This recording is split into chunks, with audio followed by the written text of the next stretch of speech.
Praise God. ఈరోజు మొదటి తెస్సలోనికీయులకు రాసిన పత్రిక గురించి క్లుప్తంగా కొన్ని విషయాలు తెలుసుకుందాం.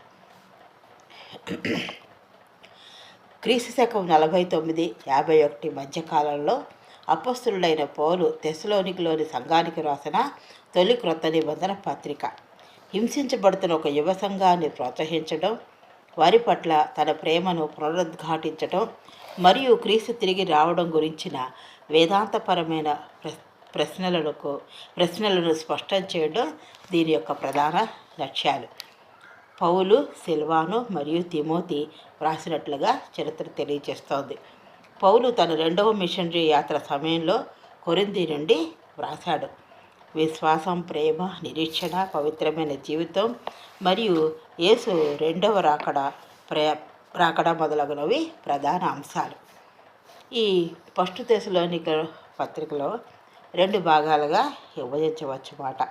ఇందులో 5 అధ్యాయాలు ఉంటాయి. అధ్యాయం 1లో ఒక ఆదర్శ సంఘం గురించి పౌలు భరితమైన కృతజ్ఞతతో ప్రారంభిస్తూ, తీవ్రమైన వ్యతిరేకత ఉన్నప్పటికీ తెస్సలోనికలు చూపిన స్థిరమైన విశ్వాసాన్ని, ఆనందాన్ని ప్రశంసిస్తూ వారు ఇతర ప్రాంతాలకు ఒక మాదిరిగా ఉన్నారని వారి గురించి కొనియాడాడు. అధ్యాయం 2లో పౌలు పరిచర్య మరియు ప్రేమ, వారి మధ్య తాను గడిపిన యథార్థమైన, సౌమ్యమైన మరియు నిస్వార్థమైన సమయాన్ని ఆయన వారికి గుర్తు చేస్తాడు. వారి పట్ల తనకున్న శ్రద్ధను పాలిచ్చే తల్లితో పోలుస్తాడు మరియు వారిని అకాలంగా విడిచి వెళ్ళవలసి వచ్చినందుకు తీవ్రమైన దుఃఖాన్ని వ్యక్తపరుస్తాడు.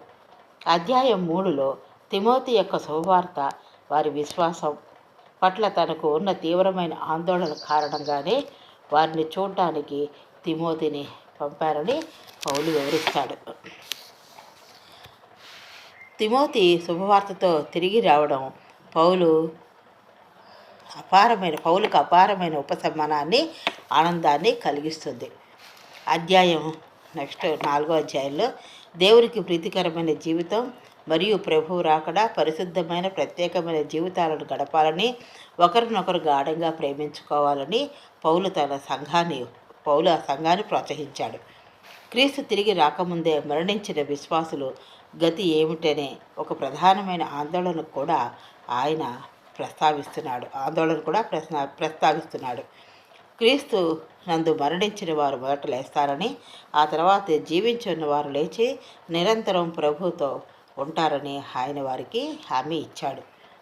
5వ అధ్యాయంలో ప్రభు దినం, క్రీస్తు తిరిగి రావడం, రాత్రివేళ